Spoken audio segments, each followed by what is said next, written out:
Hello, my name is Chris and I'm a U-Haul hitch professional.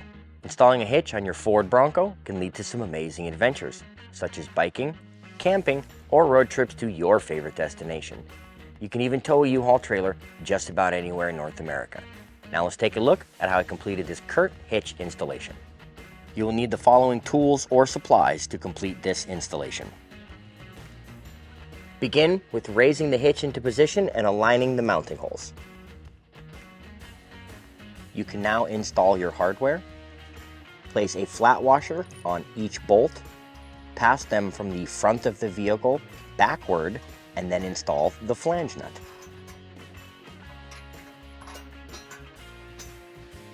When ready to install the flange nut, you may need to pull the bolt back out slightly, hold the flange nut, but spin the bolt to connect them.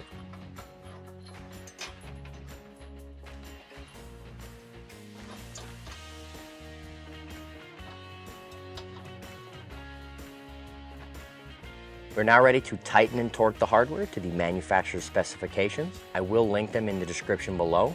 We're going to use our torque wrench, 3/4 inch socket, and a 3/4 inch wrench. Place the open-ended wrench on the flange nut, and then place the torque wrench and socket on the hex head bolt.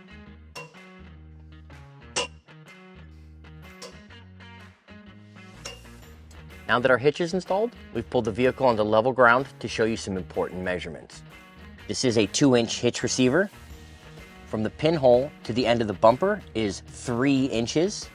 From the pinhole to the end of the tread on the spare tire is 10.5 inches. And from the ground to the inside of the top of the receiver is 19 inches. These measurements will help you determine the necessary length, rise, or drop of your hitch accessories like a ball mount, bike rack, or cargo carrier. If you have any questions about the products seen in this video, or if you'd like to schedule an installation with your local U-Haul hitch professional, please visit us online at uhaulhitches.com. You can also download the U-Haul app using the link in the description for even more ways to manage your hitch and towing needs.